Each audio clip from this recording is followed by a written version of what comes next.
نحمده ونستعينه ونستغفره ونؤمن به ونتوكل عليه ونعوذ بالله من شرور أنفسنا ومن سيئات أعمالنا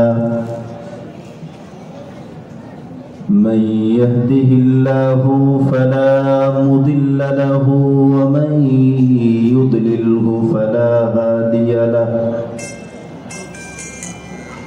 ونشهد أن لا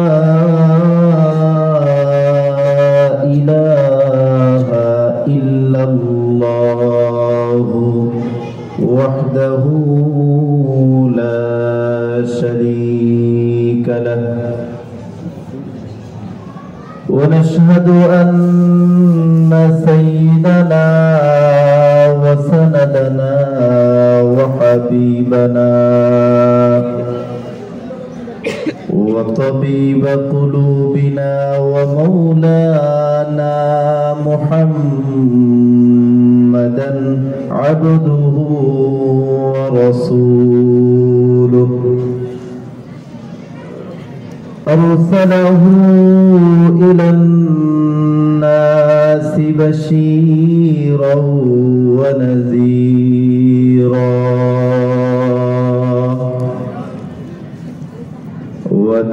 وداعيا إلى الله بإذنه وسراجا منيرا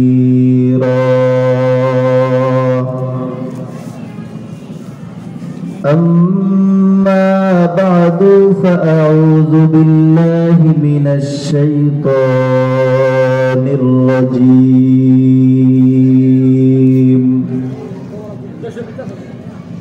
بسم الله الرحمن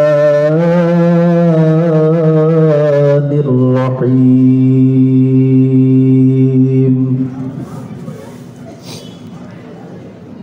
إن الذين قالوا ربنا الله ثم استقاموا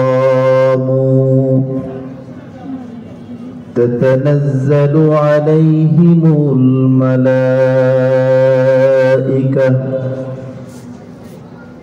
ألا تخافوا ولا تحزنوا وأبشروا بالجنة التي كنتم توعدون نحن أولياؤكم في الحياة الدنيا وفي الآخرة ولكم فيها ما تشتهي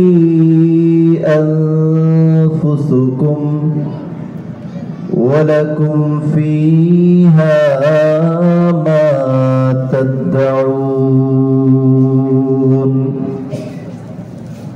نزلا من غفور رحيم وقال رسول الله صلى الله تعالى عليه وسلم إن أولى الناس بي يوم القيامة المتقون وقال رسول الله صلى الله تعالى عليه وسلم يا أبا هريرة اتق الله تكن أعبد الناس صدق الله مولانا العظيم وصدق رسوله النبي الكريم ونحن على ذلك لمن الشاهدين والشاكرين والحمد لله رب العالمين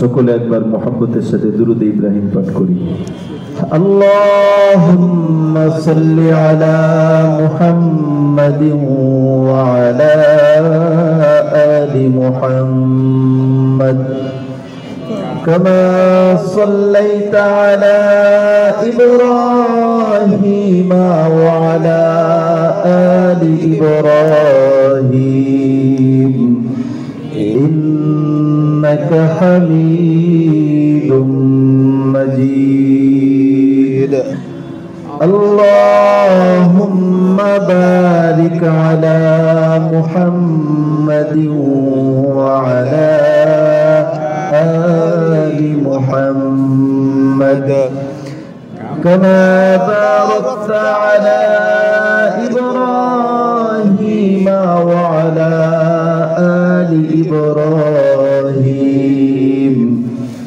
إنك حميد مجيد نستعين بالله ونتوكل عليه حسبنا الله ونعم الوكيل نعم المولى ونعم النصير مركز النور মাদ্রাসার উদ্যোগে আয়োজিত আজকের এই মাহফিলে উপস্থিত হযরতে উলামায়ে কিরাম এবং অতিথিবৃন্দ, দূর দূর থেকে আগত, কোরআনের মহব্বতে, ইসলামের মহব্বতে, কোরআন এবং সুন্নাহর আলোকে নিজেদের জীবন গড়ার আশায় উপস্থিত সর্বস্তরের মুসলমান ভাইরা এবং পর্দার আড়ালের মা ও বোনেরা, আমি সর্বপ্রথম সেই মহান রব্বুল আলামিনের শাহী দরবারে শুকরিয়া আদায় করছি, যে মহান রব্বুল আলামিন আমাদেরকে আজকের এই মুবারক মজলিসে, উলামায়ে কিরামের মজলিসে, হাফেজে কোরআনদের মজলিসে কোরআন এবং সুন্নাহর আলোকে নিজেদের জীবন পরিবর্তন করার লক্ষ্যে এখানে উপস্থিত হওয়ার সুযোগ করে দিয়েছেন। এজন্য আমরা সকলেই দিল থেকে দিল উজাড় করে আল্লাহ রাব্বুল আলামিনের শাহী দরবারে শুকরিয়া আদায় করি। আলহামদুলিল্লাহ, আলহামদুলিল্লাহ। দীর্ঘক্ষণ পর্যন্ত কোরআন এবং সুন্নাহর আলোকে আলোচনা চলছিল। হযরতে উলামায়ে কিরাম চমৎকার আলোচনা করছিলেন। একটু আগেই আমাদের এক মুহতারাম খুব চমৎকার আলোচনা করলেন, আমি শুনছিলাম, খুবই ভালো লাগছিল। এই পর্যন্ত যারাই আলোচনা করেছেন আল্লাহ রাব্বুল আলামিন সকলকে অনেক অনেক অনেক উত্তম বিনিময় দান করেন, আমিন। এবং আমাদের সকলকে তাদের সকলের আলোচনা অনুযায়ী আমাদের সকলকে জীবন গঠন করার তৌফিক দান করেন, আমিন। মুহতারাম, সময় অনেক হয়ে গিয়েছে, আমি অল্প কিছু কথা খুবই সংক্ষিপ্তভাবে বলার চেষ্টা করব। মুহতারাম, মূল বিষয় হচ্ছে জীবন পরিবর্তন করা। বছরের পর বছর চলে যাচ্ছে, যুগের পর যুগ চলে যাচ্ছে, নিজের শরীরের মধ্যে কত পরিবর্তন শুরু হয়ে গেছে। যাদের মুখে আগে দাড়ি ছিল না, অল্প বয়সের কারণে এখন তাদের মুখে দাড়ি গজিয়েছে। যাদের শরীর আগে সুস্থ সবল ছিল, এখন ধীরে ধীরে শরীর দুর্বল হওয়া শুরু হয়েছে। যাদের শরীরের চুল দাড়ি কাঁচা ছিল, সেগুলো পাকা শুরু হয়ে গিয়েছে। ধীরে ধীরে জীবনের মধ্যে শরীরের ভিতরে সব কিছুর ভিতরে একটা পরিবর্তন। আসল বিষয় হচ্ছে জীবনের মধ্যে পরিবর্তন দরকার। কারণ আমাদের জীবন যদি পরিবর্তন না হয় আমাদের জীবনের ভিতরে যদি পরিবর্তন না আসে, এক একটা ঋতুর পরিবর্তন আমরা দেখি, এক একটা ঋতু পরিবর্তন হচ্ছে। এই যে শীত ছিল, শীত চলে যাচ্ছে। আগে কি তীব্র শীত, এখন গরম শুরু হচ্ছে। আমরা দেখব গাছের পাতাগুলো ধীরে ধীরে ঝরে যাচ্ছে, এরপরে আবার নতুন পাতা গজাবে। এভাবেই দুনিয়ার সব কিছু ঠিকঠাক মতোই চলবে। একটা ঋতু চলে গেলে আরেকটা ঋতু আসবে, একটা বছর চলে গেলে আরেকটা বছর আসবে, একটা রমাজান চলে গেলে আরেকটা রমাজান আসবে। শুধুই থাকবো না আমি, শুধুই আমি থাকবো না। পৃথিবীর সব ঠিকঠাক মতো চলবে। চেয়ার খালি থাকে না, শুধু চেয়ারম্যানের পরিবর্তন হয়। চেয়ার ঠিকই থাকে, শুধু চেয়ারম্যানের পরিবর্তন। এজন্য আমরা আজকের মাহফিলে যারা এসেছি, দূর দূর থেকে যারা শুনছেন, আমরা প্রত্যেকে জীবন পরিবর্তনের নিয়তে কিছু কথা শুনবো। আল্লাহ রাব্বুল আলামিন আমাদের সকলের জীবনকে পরিবর্তন করার তৌফিক দান করেন, আমিন। আমরা যখন আমাদের কোনো ভাই, আমাদের কোনো পরিচিত ব্যক্তি, আমাদের কোনো আপনজন, কোনো মুসলিমকে যখন আমরা আল্লাহ রাব্বুল আলামিনের কাছে সঁপে দেই, যখন কোনো মুসলিমকে আমরা সাদা ধবধবে কাফনের কাপড় পরিয়ে অন্ধকার কবরের ভিতরে মিনহা খলাকনাকুম ওয়া ফিহা নুঈদুকুম ওয়া মিনহা নুখরিজুকুম তারাতান উখরা, এই কথা বলে যখন আল্লাহ রাব্বুল আলামিনের কাছে সঁপে দেই, আমরা তো দেখি তার কাফনের কাপড়টা সাদা, কিন্তু তার জীবনটা কি সাদা? ভাগ্যবান সে যার কাফনের কাপড় যেরকম সাদা। যদি কেউ সাদা ধবধবে জীবন নিয়ে আল্লাহর কাছে যেতে পারে, ওই ব্যক্তি ভাগ্যবান। দুনিয়ার মধ্যে যদি সে কোনো বাড়ি রেখে না যায়, কোনো আপত্তি নাই। কোনো ব্যাংক অ্যাকাউন্ট না থাকে, কোনো আপত্তি নাই। কোনো গাড়ি না থাকে, কোনো আপত্তি নাই। তার মৃত্যুর পরে কান্নার কোনো লোক না থাকে, কোনো আপত্তি নাই, যদি সে কাফনের কাপড়ের মতো সাদা ধবধবে জীবন নিয়ে মালিকের কাছে উপস্থিত হতে পারে। এর বিপরীত যদি হয়, কাফনের কাপড় তো সাদা কিন্তু জীবনটা সাদা না। কাফনের কাপড় তো সাদা, জীবনটা সাদা না। চোখ গুনাহে পরিপূর্ণ অন্ধকার, চেহারাটা গুনাহে পরিপূর্ণ অন্ধকার, চুল গুনাহে পরিপূর্ণ অন্ধকার, শরীরের প্রত্যেকটা অঙ্গ প্রত্যঙ্গ গুনাহে পরিপূর্ণ। তাহলে মোহতারাম, আমরা মৃত্যুবরণ করলাম, মালিকের কাছে চলে গেলাম, রেখে গেলাম গাড়ি, রেখে গেলাম বাড়ি, রেখে গেলাম আপনজন, রেখে গেলাম অগণিত ভক্তবৃন্দ, কিন্তু জীবন যদি সাদা না হয় তাহলে খবর আছে। এজন্য শেখ সাদি রহমতুল্লাহি আলাইহি তিনি একটি ছন্দ লিখেছেন, जो आहेंगे रफ्तन कुनद जाने पाक, जो आहेंगे रफ्तन कुनद जाने पाक, चेबर तख्ते मुर्दन चेबर रूए खाक, जो आहेंगे रफ्तन कुनद जाने पाक, चेबर तख्ते मुर्दन चेबर रूए खाक। তিনি বলেছেন, বন্ধু, আজকে আমাদের যত পেরেশানি এবং যত ব্যস্ততা সব কিছু হচ্ছে মাটির উপরে কিভাবে ভালো থাকতে পারো সেটা নিয়ে। সকাল থেকে একদম সন্ধ্যা পর্যন্ত, ঘুমানো পর্যন্ত সারা রাত চিন্তা করছে, ভাবনা করছে, প্ল্যান করছে। একই প্ল্যান, আমি কিভাবে মাটির উপরে ভালো থাকবো সেটা নিয়ে। কিন্তু বুদ্ধিমান তারা যারা নাকি চিন্তা করে মাটির নিচে কিভাবে ভালো থাকবো। কারণ কবি বলেছেন, মানুষ যখন মারা গেল, আমরা যখন শুনি যে শোক সংবাদ অমুকে মারা গিয়েছে, জানাজায় উপস্থিতগণ এটা দেখে না যে তার মৃত্যুটা কি সিংহাসনে হয়েছে, তার মৃত্যুটা কি এসির মধ্যে হয়েছে, তার মৃত্যুটা কি ছয়তলার ভিতরে হয়েছে, এটা দেখে না। সবাই মনে মনে কল্পনা করে, আহারে লোকটা তো চলে গেল, এখন কেমন অবস্থায় থাকে। কি বলেন, এরকম না? সে যে চলে গেল, এখন কেমন অবস্থায় থাকে। এজন্য এই ধরনের মাহফিলগুলোতে আমরা যারা অংশগ্রহণ করি, আমাদের এই নিয়ত থাকা উচিত আমরা যেন জীবনটা পাল্টে যেতে পারি। কারণ কিতাবের ভিতরে আসছে মানুষ ইন্তেকালের পরে সর্বপ্রথম তার জীবন থেকে যেটা বিদায় নেয়, তার শরীর থেকে যেটা বিদায় নেয়, সেটা হচ্ছে তার চোখ। সর্বপ্রথম তার চোখ পচা শুরু হয়। মৃত্যুর পরে সর্বপ্রথম চোখগুলো পচা শুরু হয়, এরও আগে চুলগুলো আলাদা হওয়া শুরু হয়। মানুষ ইন্তেকালের পর থেকেই চুলগুলো আলাদা আলাদা, একদম চুলগুলো আলাদা হয়ে যায়। অনেক মা বোন কথা শুনছেন, অনেক যুবকরা কথা শুনছেন। আমি সকলকে লক্ষ্য করে বলি, আমিও দোয়া চাই, মৃত্যুর সাথে সাথেই আমাদের জীবন থেকে, আমাদের শরীর থেকে সর্বপ্রথম বিচ্ছিন্ন হবে চুল। কত যুবক ওই চুলের প্রেমে পড়ে জীবনকে বরবাদ করেছে। কত মহিলারা এই চুলের ফ্যাশন করতে গিয়ে জীবনটা শুধরানোর সুযোগ পায় নাই। এই চুল ঠিক করতে হবে, কিছুক্ষণ পর আয়না, এই সেই কত কিছু।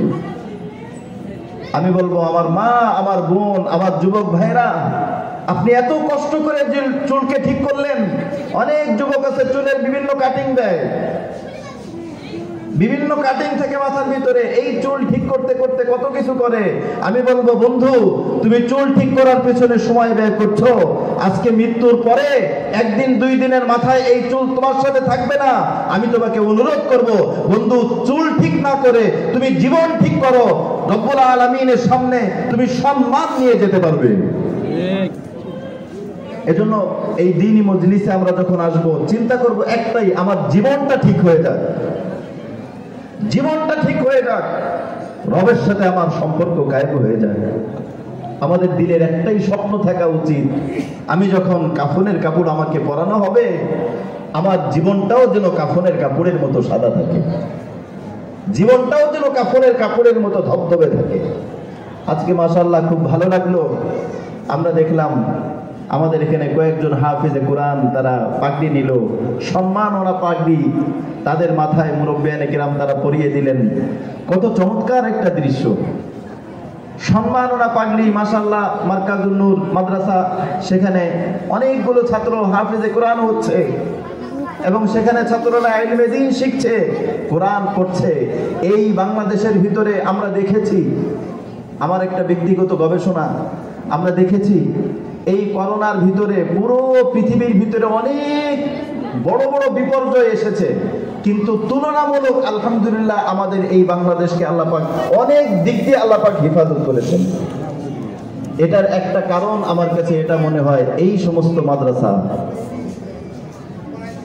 আমরা ঢাকা শহরে দেখি, এটা আমাদের জন্য একটা বিপদের সংকেত। শেষ রাত্রে ফজরের সময় ঢাকা শহরের ভিতরে দেখা যায় ব্যাপকভাবে মানুষ ঘুমিয়েছে, অনেক মানুষ নামাজ পড়ে না, নামাজ না পড়িয়ে ঘুমোচ্ছে ব্যাপকভাবে। মুরব্বীরা ঘুম, যুবকরা ঘুম, পুরুষরা ঘুম, মহিলারা ঘুম, নামাজ না পড়ে ঘুমোচ্ছে। অথচ হাদিসের ভিতরে আসছে, হাদিসের ভিতরে আসছে জনাবে মুহাম্মদুর রাসূলুল্লাহ সাল্লাল্লাহু আলাইহি ওয়াসাল্লাম মেরাজের রজনীতে তিনি যখন আল্লাহ রাব্বুল আলামিন তাকে জান্নাত জাহান্নামের বিভিন্ন দৃশ্য দেখালেন, তখন নবীজি দেখলেন একজন মানুষ, সে শুয়ে আছে আর তার পাশে ফেরেশতারা বড় পাথর নিয়ে তার মাথাকে চূর্ণ বিচূর্ণ করে দিচ্ছে। বড় পাথর মাথার উপর এমন ভাবে আঘাত করে মাথাটা চূর্ণ বিচূর্ণ হয়ে যায়। এরপরে যখন ফেরেশতা ওই পাথর আনার জন্য যায়, আবার মাথাটা আগের মতো ঠিক হয়ে যায়, আবার মাথাকে চূর্ণ বিচূর্ণ করে। জনাবে মুহাম্মদুর রাসূলুল্লাহ সাল্লাল্লাহু আলাইহি ওয়াসাল্লাম জানতে চাইলেন, বললেন জিবরাইল, এই শাস্তি হচ্ছে ওই হতভাগাকে, এই হতভাগাকে যার মাথাকে চূর্ণ বিচূর্ণ করে দেওয়া হচ্ছে। আমার মাথায় যদি কেউ একটা টোকা দেয় আমি রাগ হয়ে যাই, আমার মাথায় যদি কেউ আঘাত করে আমি তার প্রতিশোধ নেওয়ার চেষ্টা করি, আমার মাথার উপর যদি একটা মশাও পড়ে আমি কতটা সজাগ থাকি। কিন্তু হাদিসের ভিতরে আসছে অনবরত শাস্তি, মাথাকে একদম থেতলে দেওয়া হচ্ছে ওই ব্যক্তি যে নাকি নামাজ না পড়ে শুয়ে থাকে, নামাজ না পড়ে শুয়ে থাকে। আজকে আমরা দেখি ঢাকা শহরের ভিতরে ব্যাপকভাবে মানুষ নামাজ না পড়ে শুয়ে থাকে, কিন্তু আলহামদুলিল্লাহ আলহামদুলিল্লাহ আলহামদুলিল্লাহ আমাদের এই মাদ্রাসাগুলো, এই যে বাচ্চারা যারা হাফেজে কোরআন হলো, হাফেজে কোরআন যারা হয়, যারা হিফজ পড়ে, তাদের প্রত্যেককেই শেষ রাত্রে উঠতে হয়। ফজরের আগেই তারা তাহাজ্জুদ পড়ে সবক শেষ করে তারা ফজরের নামাজ পড়ে। এই হাফেজে কোরআন, এদের দোয়া, কান্নাকাটি এবং কোরআনের তিলাওয়াতের ওসিলায় আল্লাহ রাব্বুল আলামিন আমাদেরকে অনেক বড় বড়, আমার মনে হয় করোনার ভিতরে বড় একটা মহামারীর অনেক কিছু থেকে আল্লাহ পাক আমাদেরকে হেফাজত করেছেন। এজন্য আজকে আমরা দেখলাম বাচ্চাদের মাথায় সম্মানের পাগড়ি দেওয়া হলো। আমার চোখে ভাসছিল ওই দিনের কথা, আমার চোখে চোখে ভাসছিল ওই দিনের কথা। আজকে যাদের মাথায় আমরা সম্মানের পাগড়ি তুলে দিলাম, হাদিসের ভিতরে আসছে জনাবে মুহাম্মদুর রাসূলুল্লাহ সাল্লাল্লাহু আলাইহি ওয়াসাল্লাম বলছেন, যে সমস্ত হাফেজে কোরআন কোরআনকে হিফজ করে, মুখস্থ করে এবং এই কোরআন অনুযায়ী আমল করে, ওই হাফেজে কোরআনের পিতামাতার মাথায় আল্লাহ রাব্বুল আলামিন নূরের তাজ, নূরের মুকুট কিয়ামতের দিন পরিয়ে দিবেন। সুবহানাল্লাহ। ওই পিতামাতা, আজকে যাদের সন্তানরা হাফেজে কোরআন হলো, ওই মা কত ভাগ্যবতী মা, ওই বাবা কত ভাগ্যবান বাবা। এই সন্তানের উসিলায় কিয়ামতের দিন যদি তিনি নূরের তাজ, নূরের মুকুট পান, নবীজি বলেন ওই নূরের মুকুটটা এতটা আলোকিত, এতটা ঝলমলে, যদি সূর্যের সামনে রাখা হয় সূর্যের আলো নিস্তব্ধ হয়ে যাবে, ম্লান হয়ে যাবে ওই নূরের পাওয়ারে এবং নূরের তেজে। এই পরিমাণ সম্মানিত মুকুট দান করবেন। কিন্তু আমি বলবো মাকে, আমি বলবো বাবাকে, আপনার সন্তান কোরআন হিফজ করেছে, কিন্তু কোরআন অনুযায়ী তার জীবনটা যেন গড়ে। কোরআন শুধু হিফজ করলেই হবে না, কোরআনের অনেকগুলি হক আছে। আমাদের মুহতারাম চমৎকার আলোচনা করছিলেন কোরআন তিলাওয়াতের ফজিলত। কোরআনের অনেকগুলি হক আছে। একটা হক হচ্ছে কোরআনকে সহি শুদ্ধ করে পড়া, আর একটা হক হচ্ছে কোরআনকে বুঝে বুঝে পড়া, আর একটা হক হচ্ছে এই কোরআন অনুযায়ী সমাজ গঠন করা। শুধু কোরআন সারা জীবন পড়লাম, কোরআন বুঝলাম না, এটাও কোরআনের হক আদায় হবে না। আরেকটা হচ্ছে আমি কোরআন পড়লাম, আমি বুঝলাম, কিন্তু সমাজে কোরআন প্রতিষ্ঠিত হলো না, তাহলেও কোরআনের হক আদায় হবে না। কোরআনের হক তখন পরিপূর্ণ আদায় হবে যখন গোটা সমাজ এই কোরআনের বিধান অনুযায়ী প্রতিষ্ঠিত হয়ে যাবে। আমরা দোয়া করব আল্লাহ রাব্বুল আলামিন যেন আমাদের সকলকে, বিশেষ করে আমাদের দেশকে কোরআনের সমাজ, কোরআন অনুযায়ী, কোরআনের সংবিধান অনুযায়ী পরিচালিত একটি সমাজ এবং দেশ হিসেবে আমাদের এই দেশকে আল্লাহ পাক যেন কবুল করে নেন। আমিন। আমাদের যে বাচ্চারা মাথার মধ্যে পাগড়ি পরলো, আমার কাছে বড় অবাক লাগলো। একটা স্মৃতি চোখের সামনে ভেসে উঠলো। আল্লাহ পাকের মেহেরবানিতে আমি কোরআনুল কারীম হিফজ করেছি আমার মায়ের কাছে। আমার মা আমাকে কোরআনুল কারীম একদম শুরু থেকে পড়িয়ে পড়িয়ে পড়িয়ে পরিপূর্ণ কোরআনুল কারীম উনি আমাকে হিফজ করিয়েছেন। এবং উনি যেদিন আমি হিফজ শেষ করি সেদিন উনি, আমার মনে আছে, ধান সিদ্ধ করছিলেন গ্রামে। এই ধান সিদ্ধ করে এরপরে তো করা লাগে, অনেক রোদ্রের ভিতরে কষ্ট হচ্ছিল। ধান সিদ্ধ করছিলেন আর ঘেমে একদম শরীর দিয়ে ঘাম পড়ছে রোদ্রের ভিতরে। আমার বলছে তুমি সবক শোনাও। আমি সবক শোনাচ্ছি আর উনি রোদ্রের ভিতরে ধানগুলো নেড়ে দিচ্ছেন, গরমের ভিতরে রোদ্রের ভিতরে ধানগুলো নেড়ে দিচ্ছেন। আমি যখন হিফজ শেষ করলাম, শেষ আয়াত যখন পড়া হলো, তখন উনি বললেন যে বাবা, আমার উসিলায় আল্লাহ পাক তৌফিক দিলেন, তোমাকে হিফজটা তো আমার যতটুকু সম্ভব করায় দিলাম। এমন জীবন গঠন করবে, তুমি তো দেখতেছো কি কষ্টের ভিতরে তোমাকে পড়াচ্ছি, এমন জীবন গঠন করবে যেন মৃত্যুর পরে কোনো কষ্ট না হয়। এমন জীবন গঠন করবে যেন তোমার ওসিলায় আমি নূরের মুকুট, নূরের তাজ আমি যেন আল্লাহ থেকে গ্রহণ করতে পারি। আজকে যে সমস্ত মা তাদের সন্তানকে হাফেজে কোরআন বানালেন, তাদের জন্য শুকরিয়া, তাদের জন্য সুখবর। বড় ভাগ্যবান তারা, বড় ভাগ্যবান তারা। এই সন্তান ইনশাআল্লাহ যদি বড় হয়, আপনি যদি তাদেরকে ভালোভাবে দিক নির্দেশনা দিয়ে বড় করতে পারেন, তাদেরকে যদি আলেমে দ্বীন করতে পারেন, আল্লাহওয়ালা করতে পারেন, শুধু হাফেজ না, আল্লাহওয়ালা হওয়া জরুরি। আল্লাহওয়ালা যেন হয়, হাফেজে কোরআন তার সম্পর্ক যেন রবের সাথে হয়, সে যেন রবমুখী হয়, দুনিয়ামুখী না হয়, সে যেন টাকার বিনিময়ে কোরআনকে বিক্রি না করে, সে যেন সব সময় এই কোরআনের সম্মানকে উঁচু করে রাখে, কোরআনকে জীবনে ধারণ করে, কোরআন অনুযায়ী জীবন গঠন করে। এমন হাফেজে কোরআনের মা যদি আপনি হতে পারেন, একদিন মৃত্যু সবার হবে, আমারও হবে, আপনারও হবে, সবার মৃত্যু হবে। এই সন্তান যদি বড় আলেমে দ্বীন হয়, আপনার যদি মৃত্যুবরণ হয়ে যায়, আপনার যদি মৃত্যু হয়ে যায়, আপনার লাশ যখন এই সন্তানের সামনে থাকবে, এই সন্তান যদি জানাজার নামাজের ইমামতি করে, তখন ওই ছেলে যখন আল্লাহু আকবার তাকবীর দিবে, তখন তার চোখের সামনে গোটা জীবনের স্মৃতি ভেসে উঠবে। ওই সন্তান চিন্তা করবে, আজকে আমি হাফেজে কোরআন হয়েছি, আজকে আমার পিতা আমার মাতা এই হাফেজে কোরআন বানানোর জন্য কি কষ্ট করেছিল, তারা নিজে না খেয়ে আমাকে খাইয়েছে, মাদ্রাসায় যাওয়ার জন্য কত কষ্ট করেছে, এত ত্যাগ স্বীকার করে আজকে আমাকে হাফেজে কোরআন বানিয়েছে। তখন তার চোখ দিয়ে এমন টপ টপ করে পানি পড়বে, সে মালিকের কাছে দিল থেকে ফরিয়াদ করবে যে আল্লাহ, যেই বাবা যেই মায়ের ওসিলায় আমি সিনার মধ্যে কোরআন ধারণ করেছি, আমার এই বাবা মাকে তুমি জাহান্নামের আগুন দিও না, তাদেরকে তুমি জান্নাতের উঁচু মর্যাদা তাদেরকে নসিব করে দাও। ওই দিনের অপেক্ষায় যেন আমরা থাকি। এজন্য কয়েকটা কথা, অভিভাবকরা এসেছেন, বাবা মা এসেছেন, কয়েকটা কথা। আপনার সন্তান যদি আপনি চান আল্লাহওয়ালা হবে, তাহলে আপনার জীবনটাও আল্লাহওয়ালা বানানো জরুরি, আপনাকেও আল্লাহওয়ালা হওয়া জরুরি। কারণ আল্লাহ রাব্বুল আলামিন সব ঘরে আলেমে দ্বীন পয়দা করে না। আল্লাহ রাব্বুল আলামিন সব ঘরের ভিতরে আল্লাহ রাব্বুল আলামিন আলেমে রব্বানি তৈরি করেন না। আল্লাহ রাব্বুল আলামিনের নিজাম হলো, আমরাও দেখি অনেক কিছু বেমানান। একটা প্লেট, এই প্লেটের ভিতরে যদি ময়লা থাকে, ওই ময়লা থাকলে ওই ময়লা প্লেটের ভিতরে আমরা দামি জিনিস রাখি না। কি বলেন, রাখি? আমরা একটা প্লেট যদি ময়লা থাকে সেখানে দামি জিনিস রাখি না, ভালো মিষ্টি রাখি না। অনুরূপভাবে বাবা মা তাদের জীবনও যদি কলুষিত থাকে, আপনার সন্তান বড় হওয়ার পিছনে এটা বড় বাধা।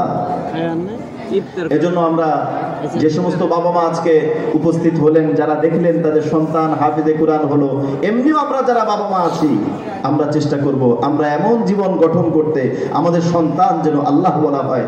আমি সন্তানকে জোর করে তাহাজ্জুদ পড়াইলাম, ওই তাহাজ্জুদ সে আমার ভয়ে পড়বে।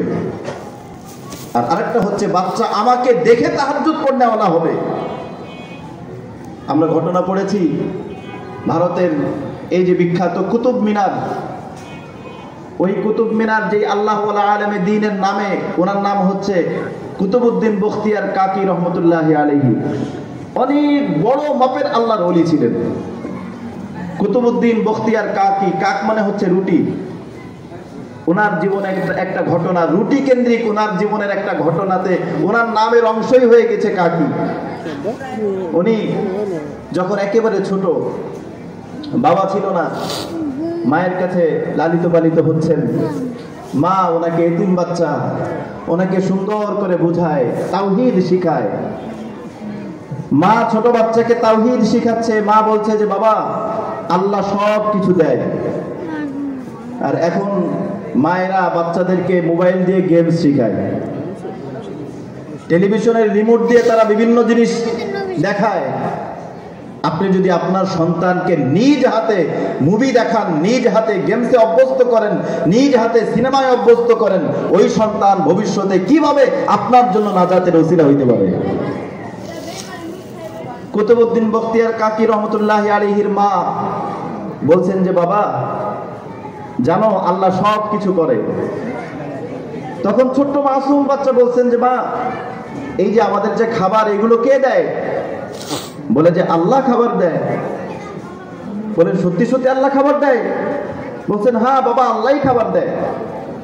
এরপরে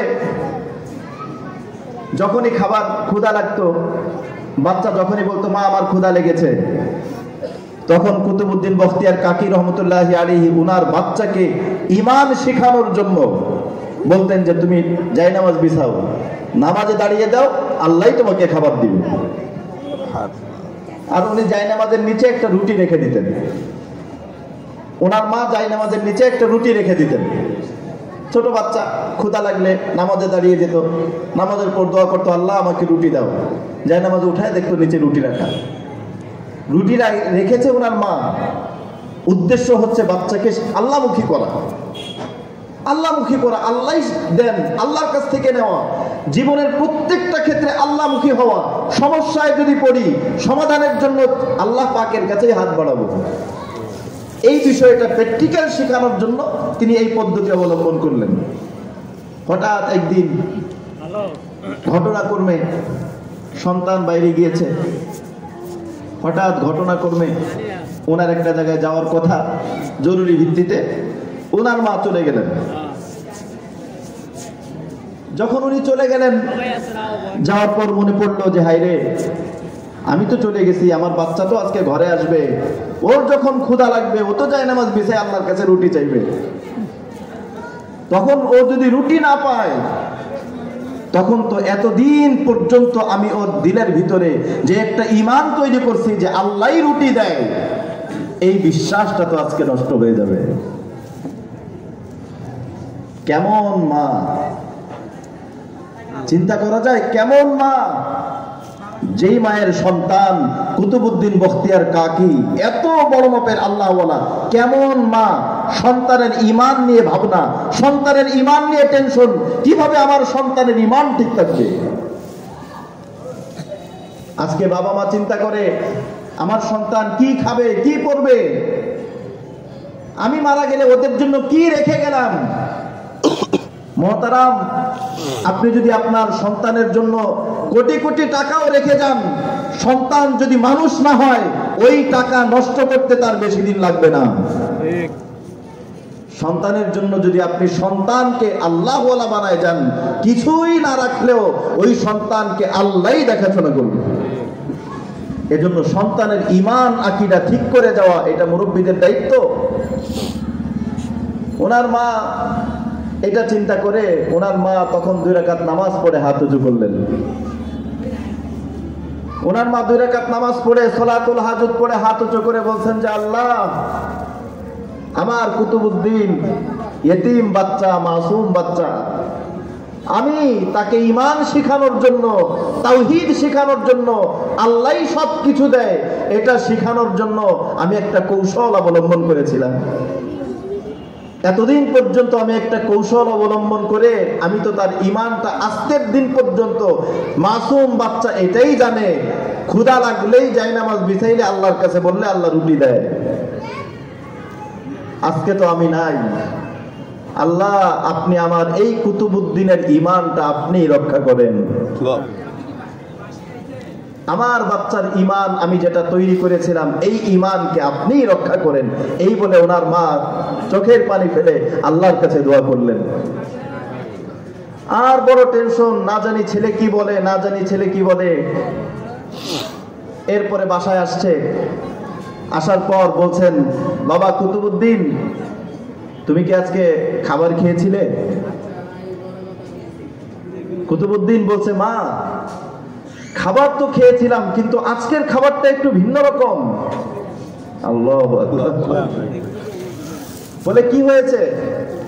বলে অন্যান্য দিন তো আমি রুটি খাই, কিন্তু আজকে জায়নামাজ বিছিয়ে যখন বললাম আল্লাহ তুমি আমাকে রুটি দাও, আজকে আমি এমন সুস্বাদু রুটি খেয়েছি আমি আমার জীবনে এরকম রুটি কখনো খাই নাই।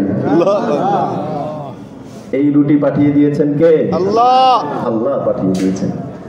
এজন্য মুহতারাম, যে সমস্ত মা বোনরাও এসেছেন, আমরা চেষ্টা করব আমাদের সন্তানদের ঈমানটা মজবুত করতে এবং সন্তানদেরকে শিখাতে, পদে পদে তাদের ঈমান, আমল, আখলাক ঠিক আছে কিনা।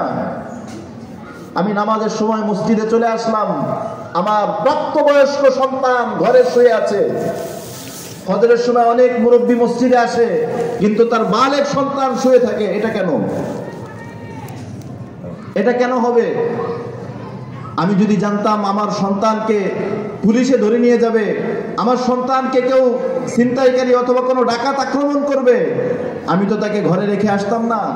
আমি তো জানতেছি আমার সন্তান যদি মসজিদে না আসে, জাহান্নামের ফেরেশতারা জাহান্নামের আগুন দিয়ে তাকে পোড়াবে। আমি কেন তাকে ঘরে রেখে আসব? এজন্য আসুন আমরা আমাদের সন্তানদেরকে যোগ্য করে তুলি এবং তাদের ব্যাপারেও ফিকির করি। আজকে যে সমস্ত ছেলেরা হাফিজে কোরআন হলো, আমরা তাদের জন্য প্রাণ ভরে দোয়া করব, তাদের পিতামাতার জন্য দোয়া করব। আল্লাহ রাব্বুল আলামিন এদেরকে জন্য, আমাদের সকলের জন্য, এলাকাবাসীর জন্য সাদাকে জারিয়া হিসেবে কবুল করেন, আমিন। আমরা আজকে যারা এসেছি, আমি সংক্ষেপে কয়েকটা নসিহা। 1 নম্বর নসিহা যেটা করলাম, জীবন পাল্টাতে হবে। জীবন পাল্টাতে হবে, আজ হোক কাল হোক জীবন পাল্টাতে হবে। আমাদের এক উস্তাদ বলতেন, সবাই সোজা হয়, মৃত্যুর পরে দেখবেন সবাই সোজা। ভাগ্যবান ওই ব্যক্তি যে জীবিত থাকতে সোজা হয়। ভাগ্যবান ওই ব্যক্তি যে জীবিত থাকতে সোজা হয়। এজন্য আসুন মোহতারাম, আমরা আমাদের জীবনের হিসাবটা মিলাই। আমার বয়স কত, কি করার ছিল, আমি করছি কি, এক একটা অঙ্গ প্রত্যঙ্গের হিসাব আমি নেই। প্রথমেই যে কথাটা বললাম, কাফনের কাপড় সাদা, আমি যদি হিসাব করি আমার চোখটা কি সাদা? আমি যদি হিসাব করি না, আমি এই চোখ দিয়ে ভিন নারীকে দেখি, যেই নারীকে দেখা জায়েজ নাই ওই নারীকে আমি দেখি, তাহলে তো আমার চোখ কলুষিত, সেটা তো সাদা না। আমি আমার জবান দেখি, আমার এই জিহ্বা, আমার এই মুখ, এটা কি সাদা? আমার এই মুখ দিয়ে যদি মিথ্যা কথা বলি, আমার এই মুখ দিয়ে যদি গীবত করি, আমার এই মুখ দিয়ে যদি কাউকে গালি দেই, আমার এই মুখ দিয়ে যদি প্রতারণামূলক কথা বলি, তাহলে মুখ তো সাদা না। আমার কান, আমি চিন্তা করি আমার কান কি সাদা? আমার কান দিয়ে যদি আমি নাজায়েজ কথা শুনি, আমার কান দিয়ে যদি গান শুনি, হাবিজাবি শুনি, তাহলে কান তো সাদা না। আমার এই পেট, আমার এই পেটের ব্যাপারে আমি জিজ্ঞেস করি, আমার এই পেট কি ফ্রেশ? পেটের ভিতরে কি হালাল জিনিস যাচ্ছে নাকি হারাম জিনিস যাচ্ছে? পেটের ভিতরে যদি হারাম জিনিস যায়, তাহলে এই পেট মৃত্যুর কয়েকদিনের ভিতরেই তো পরিপূর্ণ একটা পোকামাকড়ের ডিব্বা হয়ে যাবে। এজন্য মোহতারাম একটু হিসাব করি পেটের ভিতরে, খবরদার কোন অবস্থাতে একটা কিছু যেন পেটের ভিতরে হারাম না ঢুকে, পেটের ভিতরে হারাম যেন না ঢুকে। সাহাবায়ে কেরাম কেমন ছিলেন? সাহাবায়ে কেরামের জীবনী কেমন ছিলেন? একটা ঘটনা বলে শেষ করব। সাহাবায়ে কেরামের জীবনী কেমন ছিল? নবীর সাহাবায়ে কেরাম সব সময় খেয়াল করতেন, দুনিয়া যাই হোক আমার আখিরাত ঠিকঠাক, দুনিয়া যাই হোক আখিরাত ঠিক থাকুক। নবীর একজন সাহাবী দিনের বেলায় গিয়েছে বিভিন্ন কাজ করার জন্য, শ্রমিক হিসেবে কাজ করবে, আর কিছু পারিশ্রমিক পাবে, সেটা দিয়ে সংসার চলবে। ঘরের ভিতরে কোনো বাজার ঘাটকার নাই, কোনো খাবার নাই। সারাদিন ঘুরছে, ঘুরতে ঘুরতে ঘুরতে ঘুরতে অনেক চেষ্টা করছে কোনো জীবিকার জন্য, কিন্তু কিছুই পায় নাই। জীবিকার জন্য চেষ্টা করে সন্ধ্যার সময় যখন বাসায় আসছে, আসার পর স্ত্রী জিজ্ঞেস করছে যে, আমার প্রিয় স্বামী, আমাদের জন্য কি এনেছেন? তখন স্বামী বলছে, দেখো আমি অনেক কষ্ট করেছি, কিন্তু আজকে খাবারের জন্য, জীবিকার জন্য আমি কিছুই করতে পারি নাই। তখন স্ত্রী বলছে যে, আমার প্রিয় স্বামী, আপনি মন খারাপ করবেন না। আল্লাহ রাব্বুল আলামিন এতদিন পর্যন্ত আমাদেরকে রিজিক দিয়েছেন, আজকে আল্লাহ রাব্বুল আলামিন আজকে আমাদের জন্য কোনো খাবারের ব্যবস্থা না করে আল্লাহ পাক দেখতে চান যে খাবার না পাওয়ার পরে আমরা আল্লাহর প্রশংসা করি কিনা। আল্লাহু আকবার। আর আজকে অনেক মা বোনদের অভ্যাস থাকে স্বামীদেরকে শুধুই টাকা, হালাল হোক হারাম হোক তুমি টাকা দাও, অমুকে পারে তুমি পারবে না কেন, প্রেসার দাও, আমার ঈদের মধ্যে এটা লাগবে, আমার এটা লাগবে, এটা লাগবে, এটা লাগবে। এটা কোনো মুসলমানের স্ত্রীর আচরণ হইতে পারে না। কারণ মুসলমানের কথা তো এটাই থাকবে, আমি দুনিয়ার ভিতরে যাই করি না করি, আমি মৃত্যুর পরে ফ্রেশ হয়ে যাইতে চাই। দুনিয়ার ভিতরে আমি অনেক কিছু, আমার গহনা থাকলো, শাড়ি থাকলো, সবকিছু থাকলো, মা আপনার গহনা নিয়ে তো কবরে যেতে পারবেন না। সেকেন্দার বাদশার যখন মৃত্যু হয়ে যায়, উনি ওসিয়ত করে গিয়েছিল যে আমার মরার পরে আমার দুইটা হাত কাফনের উপরে উঠাই দিও। একজন বলছে যে হযরত এই ওসিয়ত কেন? বলে যে মানুষ যেন দেখতে পারে, মানুষ যেন দেখতে পারে যে গোটা পৃথিবীর বাদশাহ হওয়ার পরেও সেকেন্দার খালি হাতে কবরে গেল, কিছুই নিয়ে যেতে পারলো না। সাহাবী, মহিলা সাহাবী বলছেন, স্বামী টেনশন করবেন না, আসুন আজকে আমরা আল্লাহ পাকের শুকরিয়া আদায় করে সবর করে আমরা ইবাদতে আজকে রাত কাটিয়ে দেই। রাত কেটে গেল, পরের দিন আবার গিয়েছে কাজের সন্ধানে, সারাদিন কষ্ট করেছে, অনেক খোঁজাখুঁজি করেছে, কিন্তু দ্বিতীয় দিনেও কোনো কাজ পাই নাই। তখন আবার ঘরে আসছে, মন খারাপ। স্ত্রী বলছে, স্বামী আজকে কোনো ব্যবস্থা হয় নাই। স্বামী বলছে, আমি কাজের জন্য অনেক চেষ্টা করেছি, আজকেও আমার জীবিকার কোনো ব্যবস্থা হয় নাই। স্ত্রী একই কথা বলেছে, আসুন আজকেও আমরা সবর করি, আজকেও আমরা আল্লাহর কাছে শুকরিয়া আদায় করে আজকের রাতটাও আমরা ইবাদতের মধ্যে কাটাই দেই। তৃতীয় দিন যেদিন স্বামী যাবে, 2 দিন পর্যন্ত অনাহারে, কিছুই খায় না। তৃতীয় দিন যখন স্বামী যাচ্ছে, স্ত্রী স্বামীকে বিদায় দিল। স্বামী কিছু দূর যাওয়ার পর স্ত্রী ডাক দিয়েছে, স্বামী একটু এদিকে আসেন, আপনার সাথে একটু কথা বলি। স্বামী বলছে, কি কথা? তখন স্ত্রী বলছে, প্রাণের স্বামী, 2 দিন পর্যন্ত আপনি কোনো কিছু আনতে পারেন নাই। আমার মনে হয় আজকে আপনার কাছে খারাপ লাগতে পারে বেশি, যে 2টা দিন পর্যন্ত আমি ঘরের মধ্যে কিছুই নিয়ে গেলাম না, খালি হাতে গেলাম। আজকে হালাল হোক হারাম হোক যাই হোক, আজকে ঘরে কিছু নিয়েই যাব, এমনটা আপনার মনে আসতে পারে। খবরদার খবরদার খবরদার, যদি হালাল কিছু না হয় খালি হাতে আসবেন, কিন্তু হারাম কিছু আনবেন না। এটা ছিল আমাদের সাহাবায়ে কেরামের জীবন। এজন্য তারা শুধু পেটের ফিকির করতেন না, তারা জীবনের ফিকির করতেন। এজন্য আজকে আমরা যারা আসছি, আমরা চেষ্টা করব আমাদের জীবনটা সুন্দর হোক, কাফনের কাপড়ের মতো পরিচ্ছন্ন হোক। এজন্য প্রত্যেকটা অঙ্গ প্রত্যঙ্গের হিসাব আমি নিব। আমার পেটের ভিতরে হারাম না ঢুকুক, আমার শরীরের কোনো কিছুর ভিতরে হারাম না ঢুকুক, আমার জীবনটা ফ্রেশ যেন হয়। এজন্য ধীরে ধীরে পদক্ষেপ নিয়ে অল্প অল্প করেও যদি হয়, একটা দিন আসবে, আজকে শুরু করলাম, আমার যতগুলি গুনাহের অভ্যাস আছে একটা বাদ দিলাম, আরেকটা বাদ দিলাম। আগে মিথ্যা কথা বলতাম, আজকের থেকে চিন্তা করব মিথ্যা কথা বলবো না। আগে কুদৃষ্টি করতাম, আজকের থেকে চিন্তা করব কুদৃষ্টি করব না। এক একটা গুনাহ মুহতারাম, এক একটা ক্যান্সার, এক একটা গুনাহ এক একটা ক্যান্সার। আসুন আমরা আমাদের এই জীবন থেকে ক্যান্সার গুলো বাদ দেই। আমি একটু হিসাব করি, আমার বয়স যদি 40 হয়ে থাকে, আর যদি আমি কয়দিন বাঁচবো, এমন একটা দিন আসুক আমি ফ্রেশ হয়ে একটা সিজদা দিব। সবার কাছে আমার আবদার, শেষ কথা, আসুন আমরা এমন একটা জীবন গঠন করি, এমন একটা প্রতিজ্ঞাবদ্ধ হই যে আল্লাহ, আমি এমন একটা দিন চাই যেই দিন আমি সিজদা দেব, আমার জীবনে কোনো গুনাহ নাই, না চোখের গুনাহ, না পায়ের গুনাহ, না পেটের গুনাহ, কোনো গুনাহ নাই। সমস্ত গুনাহ থেকে পরিচ্ছন্ন হয়ে আমি পরিচ্ছন্নভাবে আপনার জমিনে কপাল ঠেকেই একটা সিজদা করতে চাই। এজন্য যার সুদের অভ্যাস আছে সুদ বাদ দিয়ে দেই, যার ঘুষের অভ্যাস আছে ঘুষ বাদ দিয়ে দেই, যদি দুর্নীতির অভ্যাস থাকে দুর্নীতি বাদ দিয়ে দেই, মিথ্যার অভ্যাস থাকলে মিথ্যা বাদ দিয়ে দেই, হারাম সম্পর্ক থাকলে হারাম সম্পর্ক বাদ দিয়ে দেই, চুরির অভ্যাস থাকলে চুরি বাদ দিয়ে দেই, যত খারাপ অভ্যাস আছে, জিনা ব্যভিচারের অভ্যাস থাকলে সব বাদ দিয়ে দেই। যদি এরকম হয়, আমার জীবনে গুনাহের অভ্যাস ছিল 10টা, আজকের থেকে চেষ্টা শুরু করি 1 সপ্তাহ 2 সপ্তাহের ভিতরে একটা ছুটলো, বাকি থাকে 9টা, আবার চেষ্টা শুরু করি, আরেকটা ছুটলো, বাকি থাকে 8টা। এরকম করতে করতে করতে করতে যেই দিন এরকম আসবে, যেই দিন আমি বলবো, না আমি তো মিথ্যা বলি না, না আমি তো মানুষকে ঠকাই না, না আমি তো ধোঁকা দেই না, না আমি তো কুদৃষ্টি করি না, না আমি তো অন্যায় ভেবে কোনো নারীর সাথে কথা বলি না, না আমি তো কোনো পর পুরুষকে দেখি না, পর নারীকে দেখি না, আমি তো হারাম খাই না, আমি তো সুদের সাথে সম্পর্ক নাই, ঘুষের সাথে সম্পর্ক নাই, আমার জানা মতে আমি কোনো গুনাহ করি না। ওই দিন আমার জীবনের শ্রেষ্ঠ দিন হবে, ওই দিন আমার জীবনের সেরা দিন হবে। ওই দিন যদি আমি 2 রাকাত নামাজ পড়ি, খোদার কসম আমি এমন মজা পাবো যেই মজা কোনো পোলাও বিরিয়ানিতে কোনো দিন পাওয়া যায় না।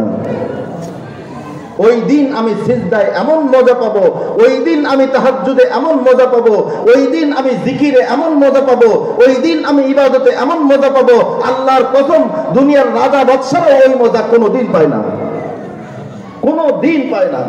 আল্লাহওয়ালা ব্যক্তি, আরে তার জীবনের কি মজা, সে চিন্তা করবে আমি এই মুহূর্তেই যদি মরে যাই, আজকেই যদি মরে যাই, কালকে এরকম সময় আমি রবের জান্নাতের মেহমান। আজকেই যদি আমি মারা যাই, কালকেই আমি রবের জান্নাতের মেহমান। ওটা কত সুন্দর জীবন হবে, কত পবিত্র জীবন হবে। আসুন এই জীবনের জন্য আমরা ফিকির করি। সামনে লাইলাতুন নিসফি মিন শাবান আসছে, সামনে রমাজান আসছে। ওই পবিত্র সময়ের আগেই আমরা আমাদের জীবন থেকে গুনাহের অভ্যাসগুলো বাদ দিয়ে দেই, জীবনকে আল্লাহর ইবাদত দিয়ে সাজানোর চেষ্টা করি। কয়দিনের জিন্দেগি, সময় থাকতে চেষ্টা করি।